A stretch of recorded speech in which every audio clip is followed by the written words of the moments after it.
Okay. Hi, everyone, and welcome to today's very special webinar from SentinelOne, Expert Insights, How Today's AI Solutions Are Revolutionizing the SOC of Tomorrow with Chris Krebs and Eli Kahn. My name is Rachel Park. I'm a Director of Product Marketing here at SentinelOne for Purple AI, Endpoint Security, Identity Security, and Managed Services, and we are so excited to have you join us. Now, before we begin, I wanted to provide a quick overview of the structure of today's webinar and the topics that Chris and Eli will cover as they interview each other. So we'll spend the next 45 minutes or so on the current threat landscape, key strategic and regulatory considerations for CISOs around generative AI, SentinelOne's approach to autonomous protection, and the most in-depth discussion to date on Purple AI, our generative AI security analyst, which will be generally available very, very soon.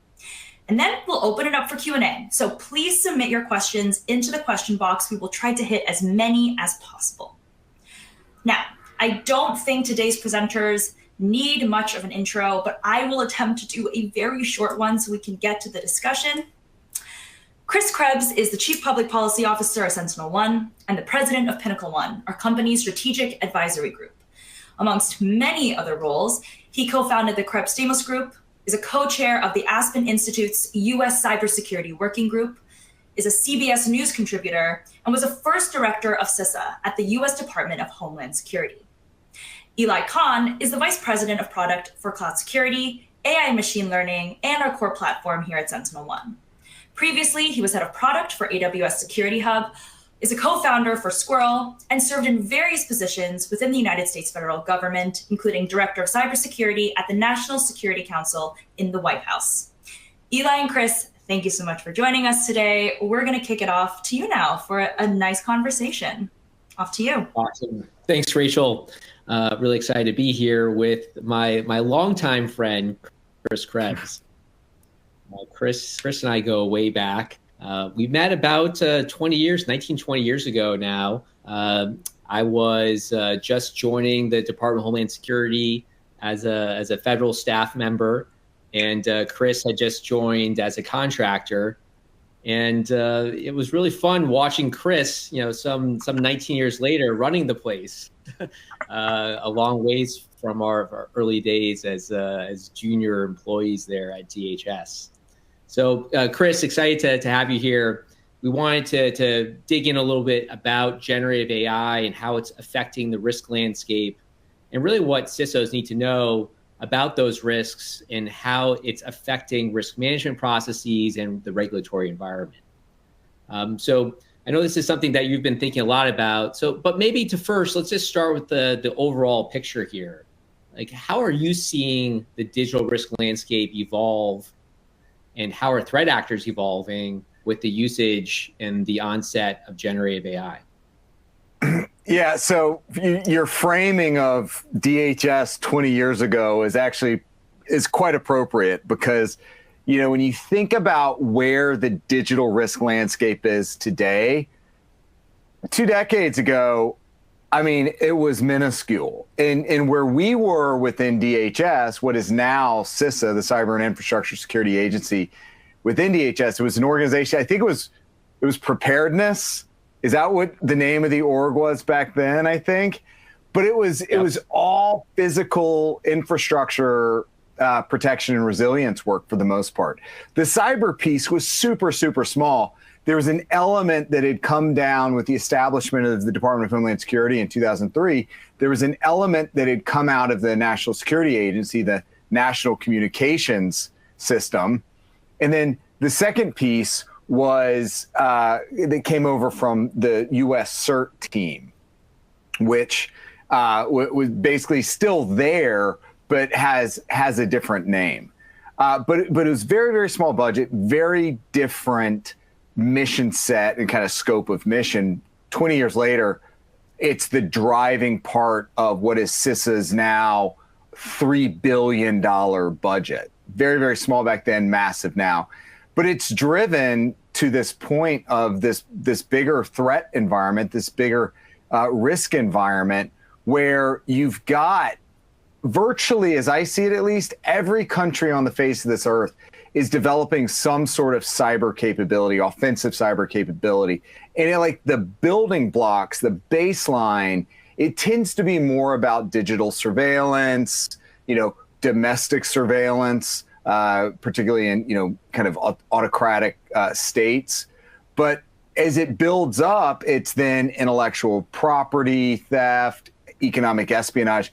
But ultimately, I think, the arc of offensive cybersecurity inevitably bends towards disruption and destruction. And that's what we're seeing a lot right out of, China, Russia, and to a certain extent, Iran. If you think about what happened in Aliquippa water system earlier this year, or last year rather, that was about disruption of critical infrastructure.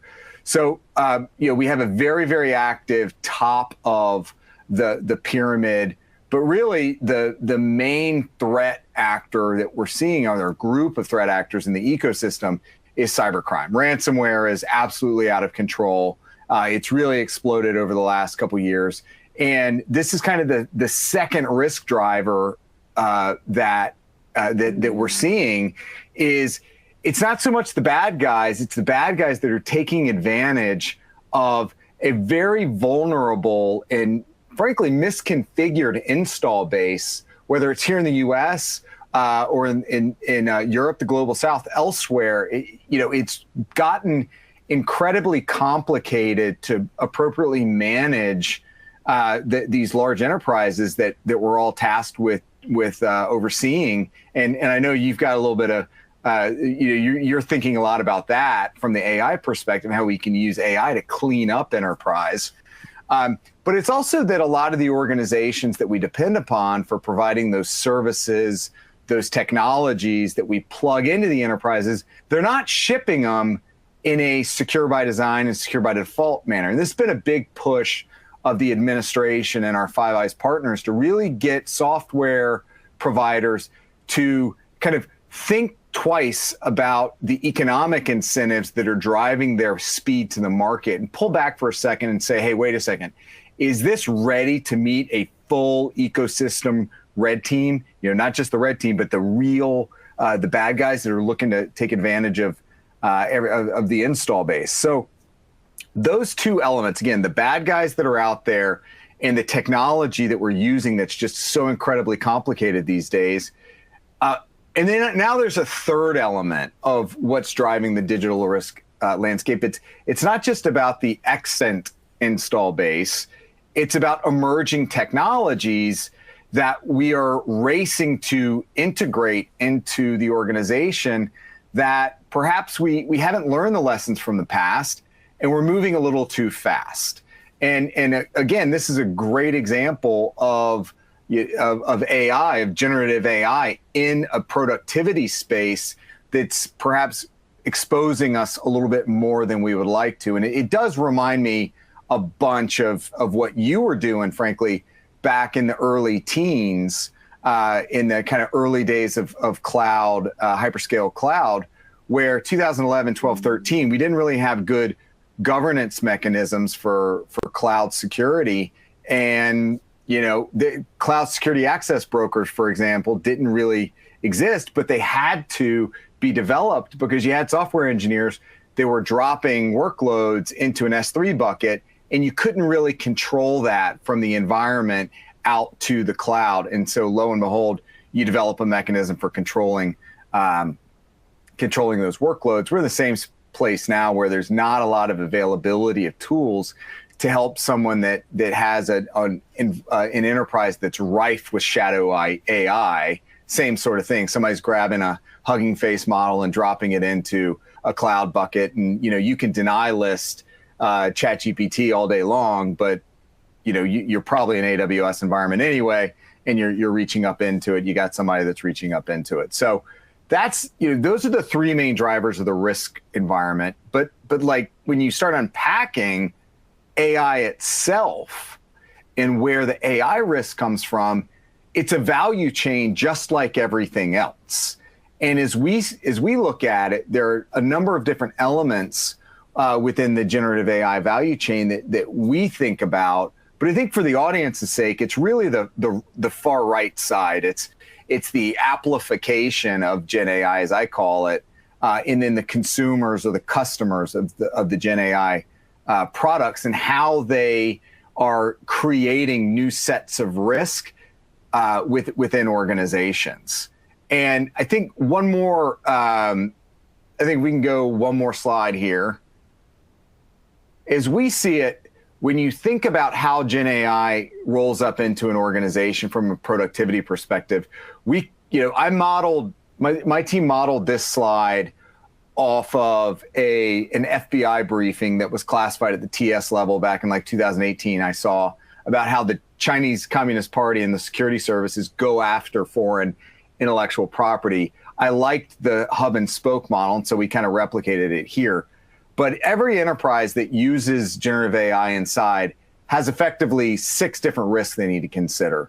At the top left, you see the regulatory compliance issues. So you may be using Gen AI, and the data that's included in the training sets may have regulatory implications. You could have protected information, national security information. You got to ensure that you're not overly, you don't have an over-encompassing collection and training set.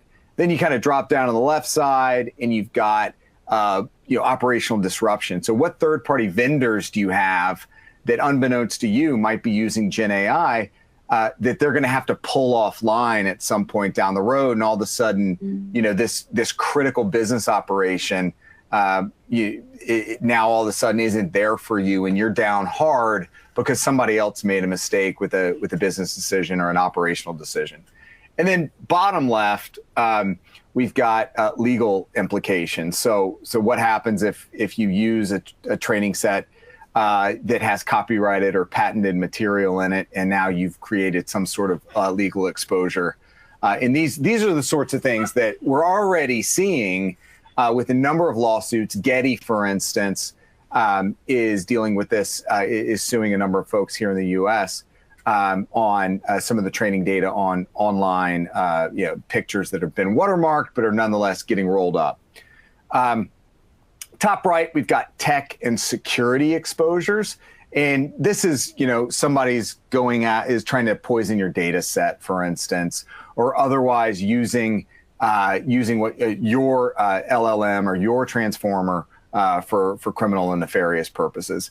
Privacy dropping down, same sort of thing. There are issues of bias. There are issues of using confidential data. I mean, think about a paralegal that's writing a letter that has business sensitive or confidential information in it, and somehow whether it's shadow AI or otherwise, they're using a non-private instance of an AI tool, and now boom, you've got some sort of you've got some confidentiality violation. And then lastly, you've got just the reputational issues. It's not uncommon where, particularly for the consumer-facing products, that you've got a transformer that or a model that hallucinates or spits out otherwise inappropriate or irresponsible outputs, and you're going to have to deal with that, and you have to think through these things.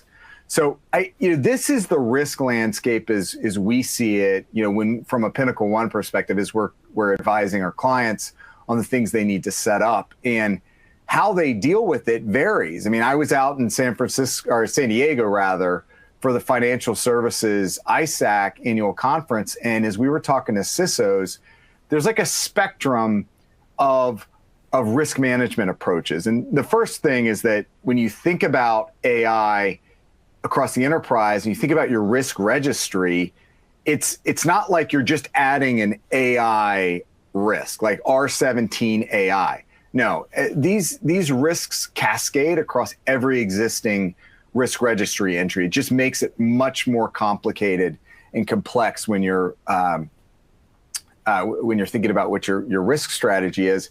So what we've seen is kind of 3 different approaches, from much more aggressive risk management to all the, a very open door liberal approach. And we call it, kind of in-house, colloquially, jokingly, you've got the no-go. And those are the big banks, the over-regulated, for the FSI-SEC conversation, but it's really the hyper-regulated, very risk-averse organizations that maybe have a private instance of a model that they'll deploy for internal use only, but no customer-facing or consumer-facing products.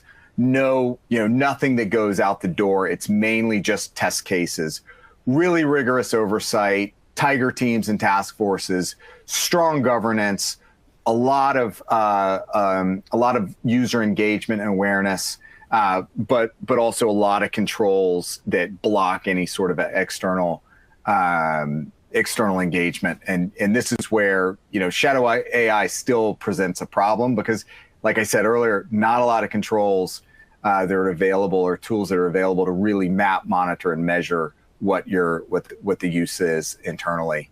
And then you kind of move towards a more open approach, more liberal approach, and we're calling this go slow, where, hey, they recognize that they've got to, these are orgs that recognize that Gen AI is the future, and it's got to be a part of any plan or they're going to get left behind in the dust.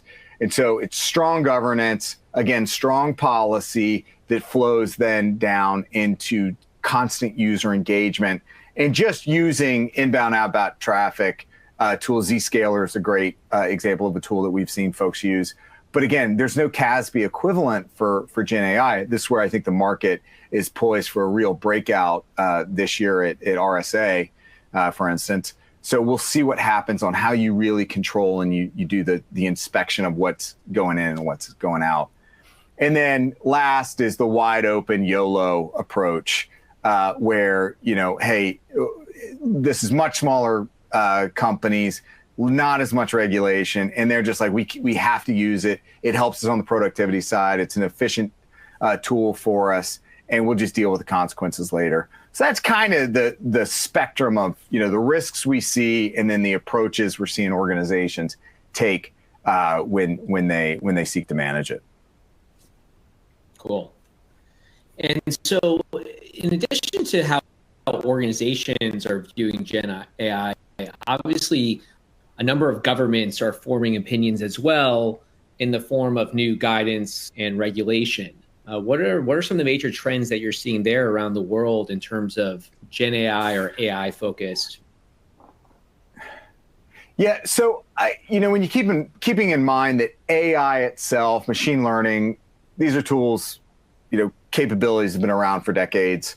But what has kind of really driven the government policy space is the emergence of generative AI tools, specifically ChatGPT on November 22nd, 2023. So we're really still in the nascent policy, at least for consumer and commercial purposes.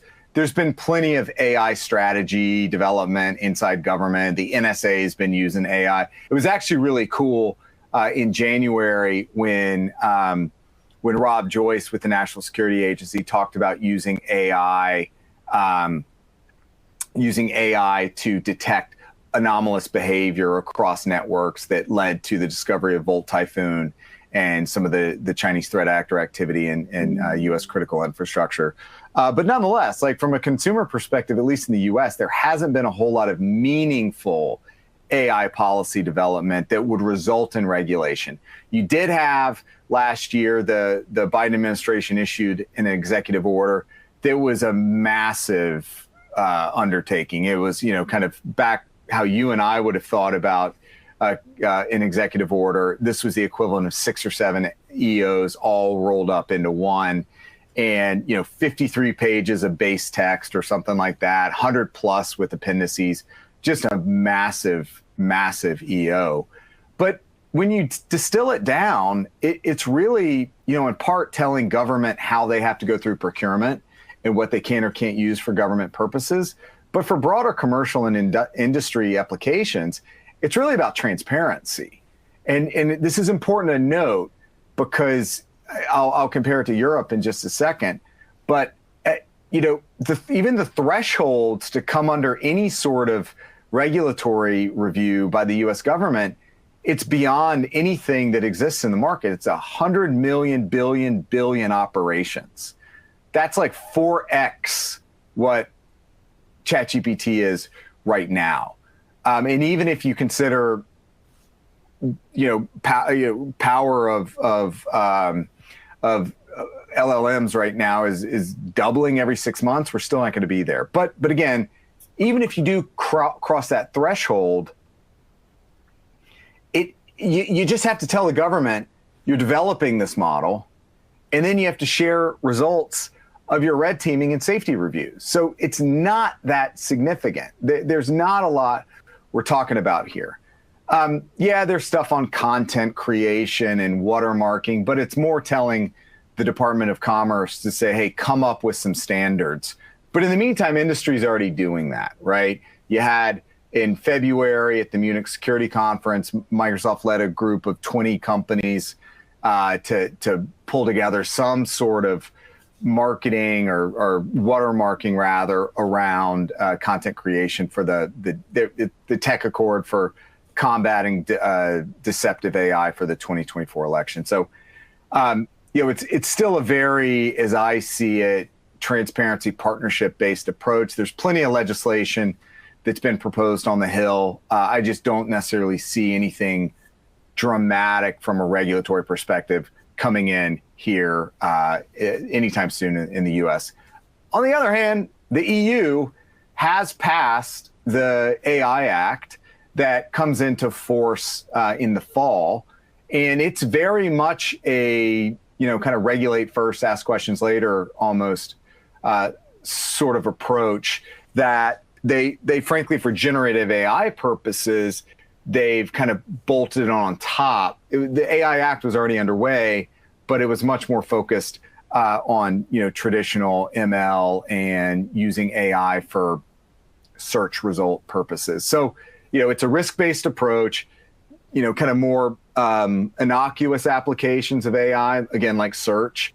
There are voluntary measures that companies can comply with, and they're able to kind of post and say, hey, here's how we're complying with the AI Act. As you start moving into medical devices and critical infrastructure applications, there are certain things you can and cannot do, and you have to report, and there is an oversight mechanism. And then there are flat out like no-go spaces, and that's things like predictive policing, using Gen AI models for certain social or civic applications, including creditworthiness and housing determinations, things like that. So it's a much more onerous approach, but in the grand scheme of things, it's really nothing compared to what what I think the Chinese have put in place, which are much more concerned about information, traditional, what can get out and create political problems. And then the Indian government has also passed a regulation that requires anything that has a generative AI component has to seek, for public use, has to seek government approval. And again, I think there are some more politically oriented concerns here. I think the U.S. approach is going to continue to give us the edge in innovation. I think just like the broader tech ecosystem, the cloud ecosystem, we're going to continue to drive because it is a much more permissive environment. And I don't really see the two coming together from any sort of regulatory harmonization approach. So I think it'll be a lot like cloud, a lot like the earlier tech, just general IT and tech regulatory approaches.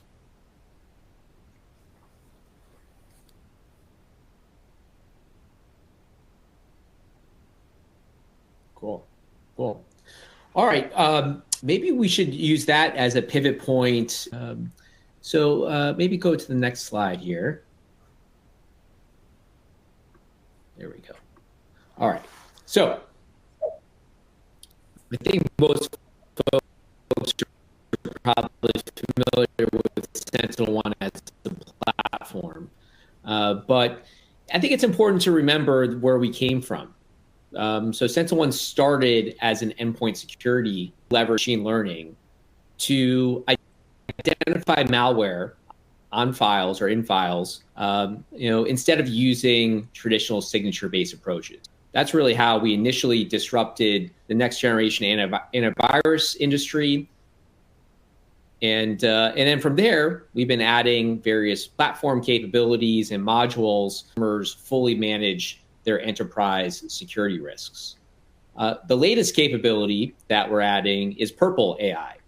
Purple AI has been in beta for the last 4 months. We've been testing it with about 100 or so customers. And as Rachel mentioned earlier, it's going generally available imminently. So it's right around the corner. Designed to simplify and streamline how you interact with the security platform, so that you can do threat hunting and threat investigations more easily, and eventually, even do things like configure the platform itself more easily. The way that I think about Purple is it is your AI-powered control plane into the Singularity platform. We are enabling every one of our features with Purple to make them easier to use, easier to engage with, and ultimately make it more automatic security. And we've been very prescriptive in terms of our design principles around Purple. One of our really important design principles is safety, meaning we really need to engender trust amongst our customer base around Purple. So Purple is regionally isolated, meaning there's no data leaks to other regions besides the region that I select. We put in place a number of security controls. So Purple has a proxy architecture where we intercept all incoming prompts and inspect those incoming prompts for anything that could be dangerous. All right. So, so that's safety. Another one of our really important principles here is around transparency. And so when I say transparency, I actually mean that from multiple angles. One, and this is really informed by having built out a number of AI systems over the years, if a customer does not trust how the AI system derived its results, they're unlikely to use it. And so, with Purple, we try to make it very clear whenever Purple leverages a third party or external data source in its answers, we footnote it. We actually show you exactly what the data sources were that were used in the response constructed by Purple. We're also transparent with how Purple works under the covers. Like, we want you, the customer, to deeply understand how Purple works, which frankly is fairly atypical for most security solutions. I'd say most security solutions that are out there are a black box, where the vendor is very hesitant to explain to you how it works. Maybe some of that is from like a competitive prevention perspective, but we think that we need to be transparent with how Purple works. So I'd actually love to just walk through that at a high level here. This is our top level reference architecture for Purple. So, a typical use case for Purple is asking questions about your environment where SentinelOne Singularity platform is deployed. So, one of our first use cases for our general availability launch is around threat hunting and threat investigations. So a customer could ask a question like, am I currently being targeted by Fin12? Maybe they just read a new DHS CISA advisory report on that threat actor, and they want to understand, are there any indicators of that threat actor being present in my environment? So the way that Purple works is that question can be typed into Purple using natural language. Like, you can just literally type in the question, am I being currently targeted by Fin12? And Purple uses what's called an agent framework. And these agents are trained on different behaviors. One of those behaviors is to take a question in natural language and convert it to a structured Power Query. Power Query is our structured query language to query our Singularity data lake. That behavior will also take the results once that query is executed, summarize them, and suggest next best questions. So this agent will, before it tries to translate that natural language question to our structured Power Query language, it will first go to our knowledge base. And the knowledge base is a vector database. And so it's semantically matching that initial question to information in the knowledge base. And the knowledge base is loaded up with all sorts of goodies. It has, all of our documentation, technical support materials. It's loaded up with commercial threat intelligence feeds, open source threat intelligence feeds, MITRE attack framework, and it's continuously updated. And so when a customer asks a question, am I being targeted by the threat actor FIN12 or just by FIN12? In the knowledge base, we have information about threat actors and their TTPs that map to those threat actors and the IOCs that map to those threat actors. So we'll use that information from the knowledge base to then smartly prompt an LLM on our back end. And we'll ask that LLM, hey, take all this information and construct a Power Query. Now, we've built out Purple with a fully swappable LLM architecture, meaning we're not dependent on any single LLM. We're actually choosing the LLM that's best suited from a cost effectiveness and overall efficacy perspective. So the one that's best suited for that task. So, we use a constellation of models. And we'll continue to add additional types of models, including open source models over time. So that LLM will take that prompt and then use it to construct a Power Query. The agent then executes the Power Query against the data lake. We also then start summarizing the results from a descriptive statistics perspective and ultimately present to the customer the hits in the data lake that match the query, what IOCs and TTPs are associated with FIN12 that are showing up in your OS events and telemetry. And then, like I said, we'll also present to you the next best questions to do to really guide you through that hunt. Now, this whole architecture is oftentimes referred to as a RAG architecture, and that stands for Retrieval Augmented Generation. And this is a key way in which we defend against hallucinations. So I've seen solutions out there that are essentially just a thin layer on top of an LLM. We are not a thin layer. And instead of depending on the LLM to know what are the IOCs and TTPs about the threat actor, which would be very prone to hallucinations, we pull that information from our knowledge base and then prompt the LLM with that information so that we get less hallucinations. Now, there's always some possibility for hallucinations, but this architecture is specifically designed to mitigate and reduce them. Eli and Chris, there are a ton of questions coming in, and I wanted to jump in because we've got this question that I think it'd be great if you can both answer that together.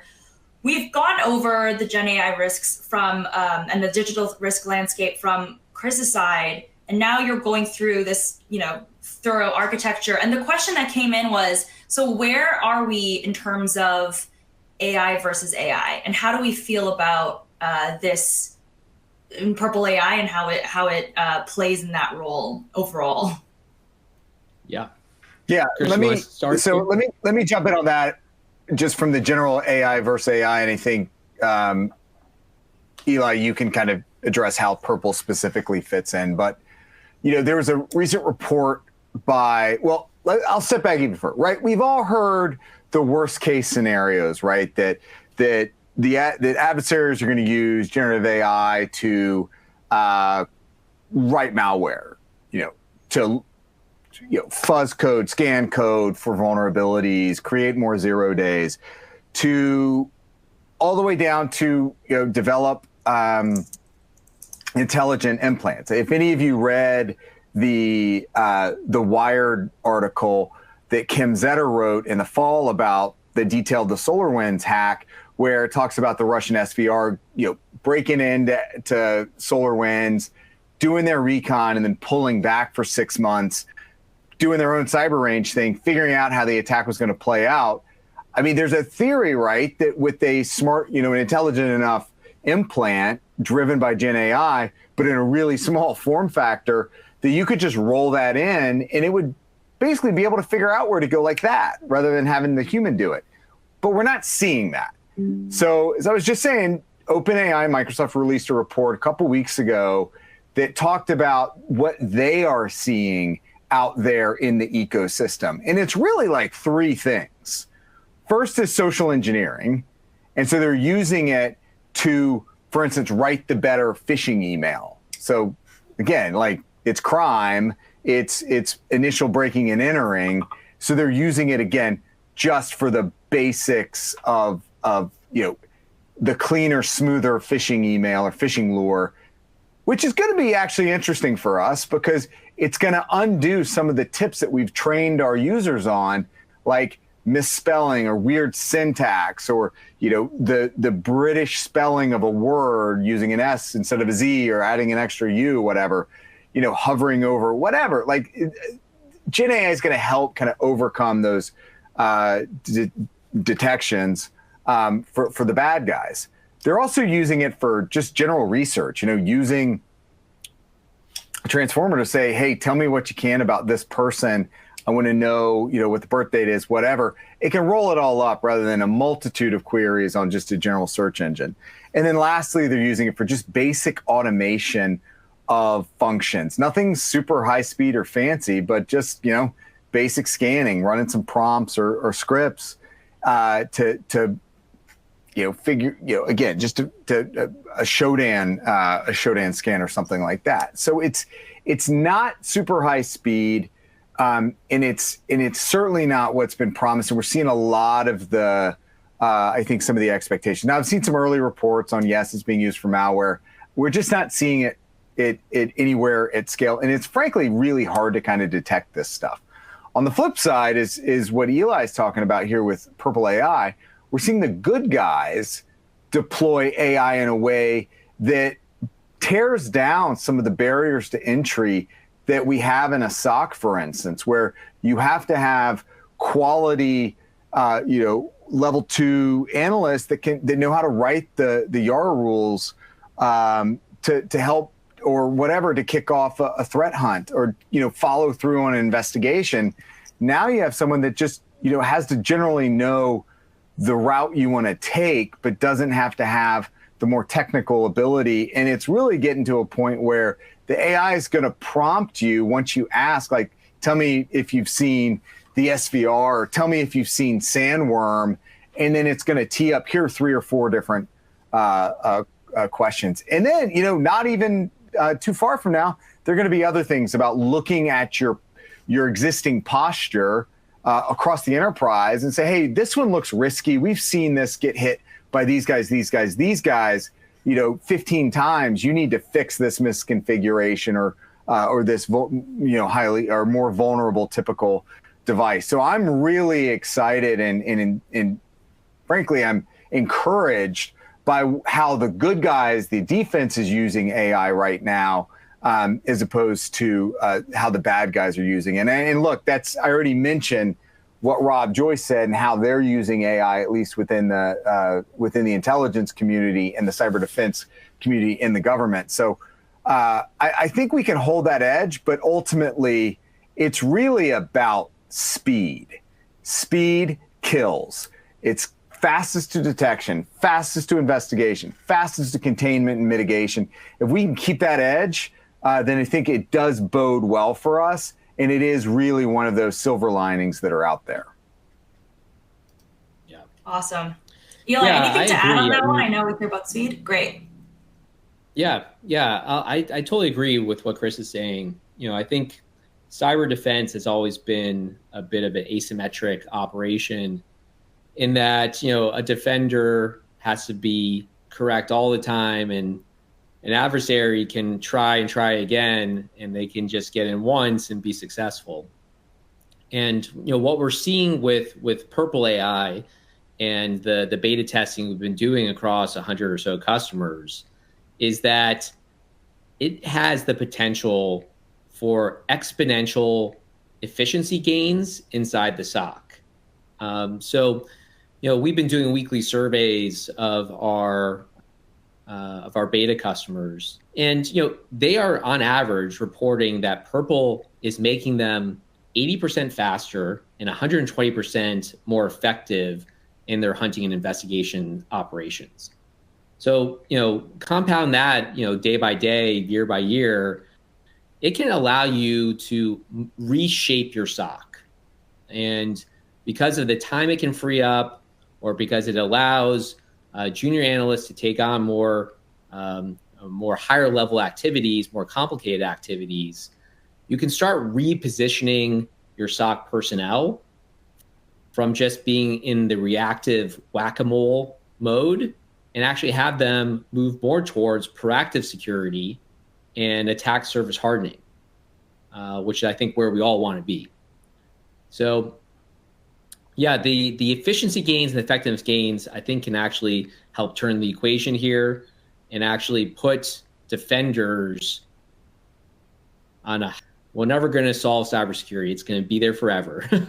Every time a new technology comes out, there's going to be new security issues that need to be solved. But I'm really excited about the performance and effective gains that are possible here. All right. So let's see here. With that, maybe we should transition to a quick demo. I can actually show you all some of the cool things that we're doing with Purple, and that is going to be available to you all quite soon. All right. So let me share my screen here. All right, I think I just need to log back in.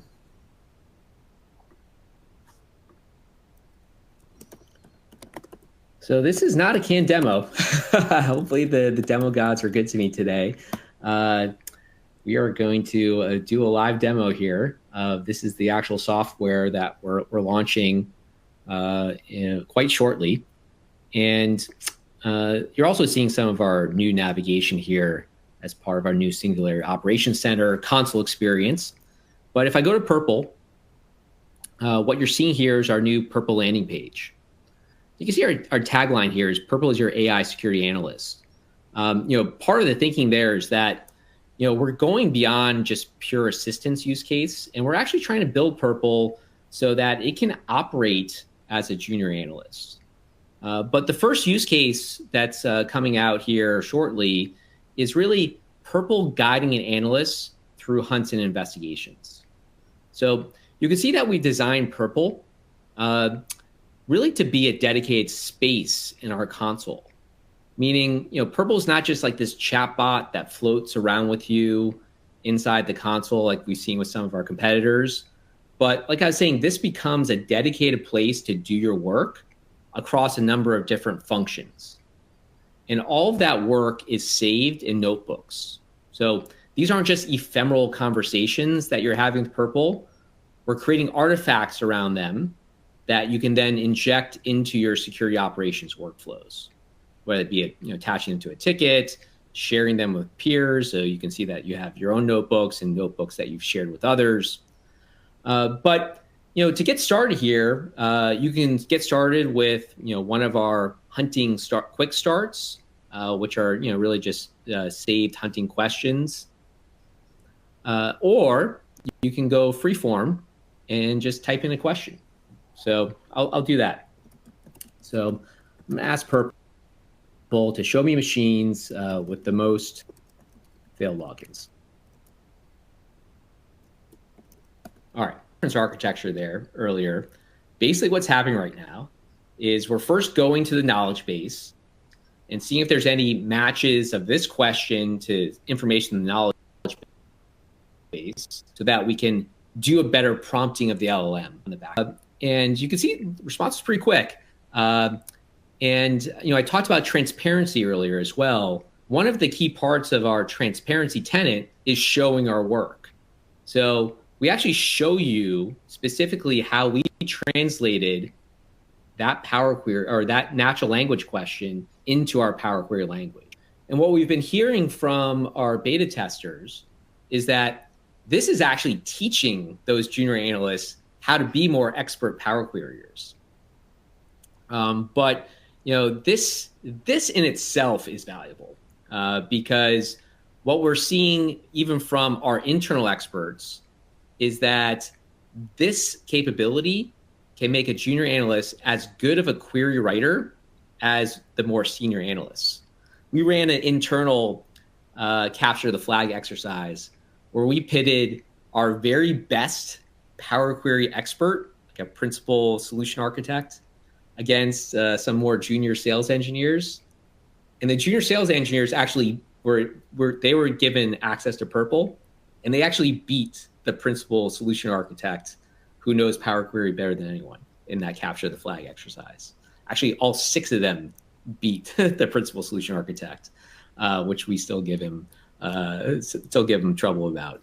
But you can see here that with that query, we brought back a snippet from our event search from our Singularity data lake showing the hits. And we summarized that information into a nice 3 bullets. And then we also suggest follow-up questions. So how to continue through that hunt. Now, you can see that there's a 1 of 20 here. So each notebook has memory. So it remembers the context of your previous questions and the results of those previous questions. And it uses that context as you go through the hunt to better suggest follow-up questions and to make sure it's interpreting your next question correctly. That's a really powerful part of our approach, the fact that each notebook has context and memory. So, if I can continue the hunt here. So maybe I want to know what countries are the failed logins coming from.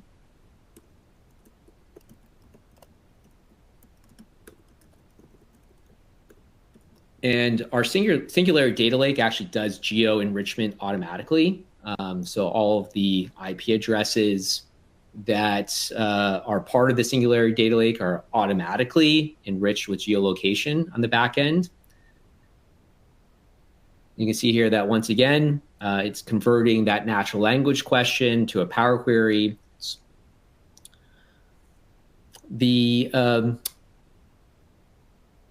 Let's see here. So it's also generating another summary and generating another set of questions. We also summarize at a more detailed level. So let's say I want to drill down into a specific event ID. And so I'll say, show me the event ID where the login failed or where a login failed. And in addition to summarizing at the aggregate level, like so if I get back 100 log lines, we'll create these nice 3-paragraph summaries. We also summarize at the individual event level. So if I drill down into a single individual event, it brings back this right-hand pop-out panel about that specific event and provides a detailed summary of that individual event. Now, this could be just an individual OS event. It could be a threat indicator that we flagged. But during our beta, what we saw is that customers were just taking these types of summaries and cutting and pasting them directly into their incident management system. Now, to finish up here, there's some other cool things Purple can do.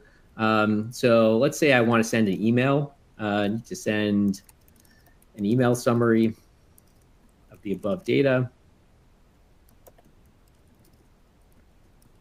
to prove that our environment is being targeted by password spraying attempts.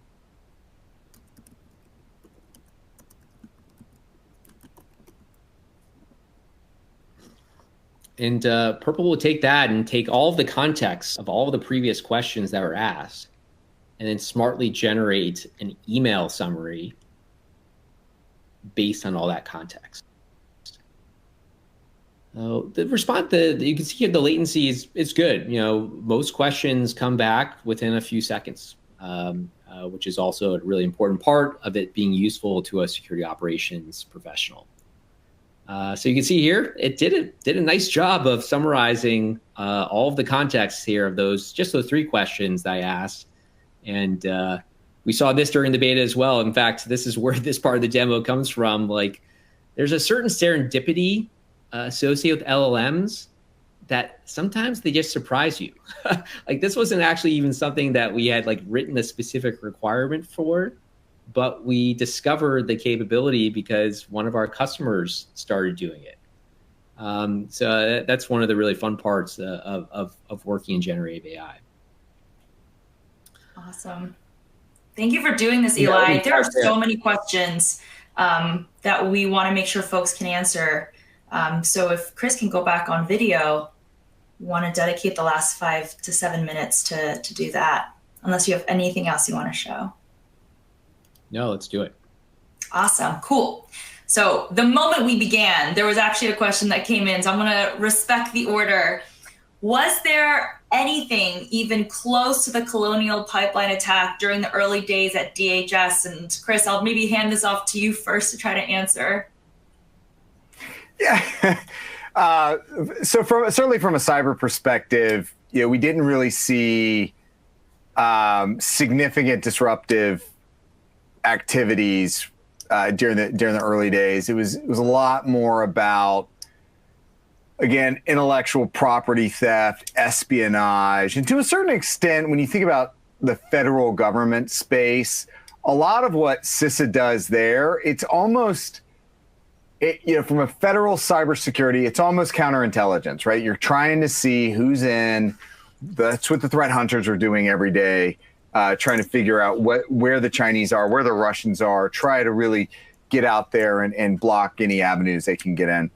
There were, though, some really concerning research projects that kicked off in the 2006-2007 timeframe. One of them was Aurora, not the Google Aurora issue with China, but this was a national labs investigation that really, for the first time, I think, showed that industrial control systems could be targeted, put out a phase, for instance, and then have a motor effectively shake itself apart, which I think is highly, highly relevant today. And I think it was perhaps even foreshadowing some of the work that we've seen Sandworm out of the Russian GRU kick off over the last several years. So those were really at the time they were confidential. Now a lot of that reporting is out there. I will point out, though, that a lot of what we're seeing today, or what we're hearing about today with China and the Volt Typhoon actors, the PLA, that activity stems back. I mean, there was at least one event I can think of in 2012 and 2013 where Chinese threat actors got into a U.S. Natural gas pipeline operator, stole a bunch of network schematics, and then kind of pulled a Kaiser Soze and disappeared. So this is not necessarily net new activity from the Chinese. We've known they've been poking around U.S. critical infrastructure for a very long time. What is more concerning now is kind of the evolution of doctrine and then aligning with some of their broader mission or their military strategic objectives that suggest that a preemptive strike on U.S. critical infrastructure could be tied to some sort of invasion of Taiwan. So, the past might not repeat, but it sure does rhyme. And there are things that we saw back in the aughts and the early teens that are highly relevant right now, that my hope is that we kind of continue to keep our, those experiences in mind. Yeah. Perfect. Just Eli, to add on to it. Oh yeah, go ahead. Oh, just add on to Chris. I mean, sort of, going back in time to the beginning days of DHS's really entry into the cybersecurity world in a big way. I think back to 2008 in Operation Buckshot Yankee, which was an operation by the Chinese government to infiltrate Department of Defense networks. They basically left some USB keys laying around in a DoD parking lot, in the Pentagon parking lot, and people plugged those into the computers. And it took 14 months of burning down DoD networks to fully eradicate China from those networks. But I think those, as Chris was saying, those early days was really focused on dealing with the massive amount of espionage happening by the Chinese and Russian governments. And it was not just directed at US government entities. It was also directed at private corporations. I think it was General Alexander, former director of the NSA, that said Chinese incursions into corporate America has amounted to the biggest transfer of wealth in global history. So the amount of intellectual property stolen via cyber espionage is the biggest transfer of wealth in global history. We're talking about hundreds of billions of dollars of intellectual property. And that all started in the late 2000s. Yeah, and he made that comment, I think, in 2012, 2013. It was right around the time of the Chinese infiltration of U.S. steel companies. You'll remember the first really big sanctioning and legal action against against foreign state hackers was that Western District of Pennsylvania case brought against, I think it was 5 Chinese intelligence officers. So that was over a decade ago. And you think of what's happened in the last 5 years alone from an intellectual property theft, from an economic espionage perspective. And he may have, General Alexander may have kind of shot short on that one anyway. Awesome. I'm going to keep asking a few more questions. If folks can go a couple minutes over, I want to make sure that you get your questions answered. A question that came in, Eli, in the last prompt you told the model of password spraying was in fact happening. How do you prevent Purple AI from returning false positives from engineer prompts? How does Purple AI help correct our assumptions? Yeah.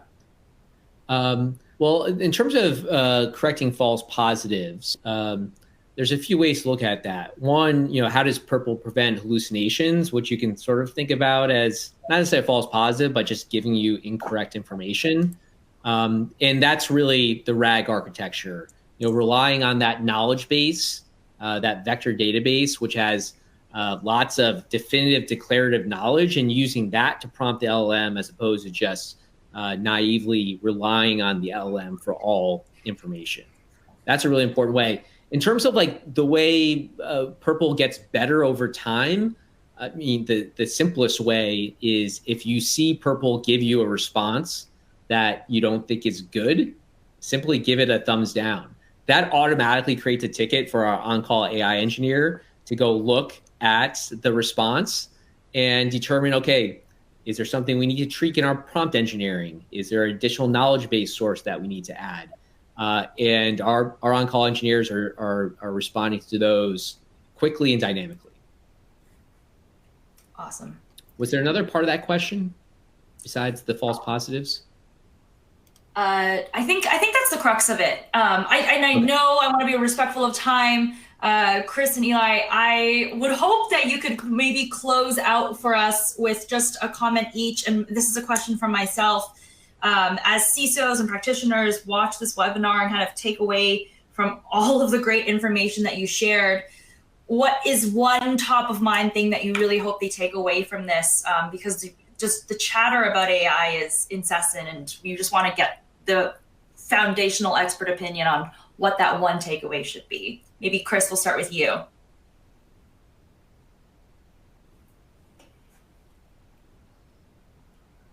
Trying to find that unmute button. Yeah, look, I was in Texas earlier this week, did a talk, and I said, hey guys, look, it might feel like things are bad right now. It's because they are. I mean, it really feels geopolitically like the world's a little bit on fire.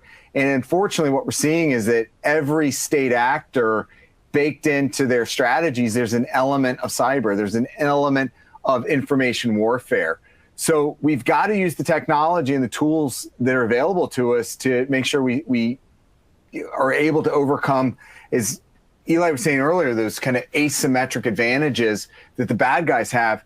And this is where, as I look out, again, I'm looking for silver linings all over the place. There are two areas right now where I'm optimistic. First is in the workforce. We have folks that come into the workforce every single day that are, digitally native, that are tech savvy, and, maybe they're replacing some that aren't. So the workforce piece, but also now using Gen AI enabled tools and capabilities to bridge the gap and overcome some of the capability, the resource, the personnel gaps we may have. And this, again, it just is so exciting to me what we're doing here, what Eli's been able to put together with the team. Awesome. Eli, last takeaway for you. I think my main takeaway is there's lots of generative AI solutions coming onto the market. I think the most important thing that you all as potential customers can do is make sure you understand the architecture. Make sure you understand exactly how this is operating, because the way that it is architected directly impacts, the risks and the risk profile of the solution. Like the way that we've architected it ensures that your data remains separated. We're not passing your logs to the AI system. And ultimately, we're doing it in a way that not only creates this efficiency gains, but also does it in a way that protects your sensitive data. So, diving deep into how this thing works, I think is really important to make sure that you're not only picking the right solution, but picking a solution that fits within your risk tolerance. Awesome. Folks, thank you so much for staying with us and going over. I've learned a ton personally. Thank you for the amazing engagement. Chris and Eli, thank you for joining us and speaking. Quick plug for everyone. We have another webinar going more into the practitioner side with Alex Stamos, Eli Kahn, and Adriana Corona on April 9. So please join us for that one. And if you have any questions, please reach out to your seller. And we also have QR codes. But thank you so much. Have a great rest of your day or evening. Goodbye, everyone. Thanks, everybody.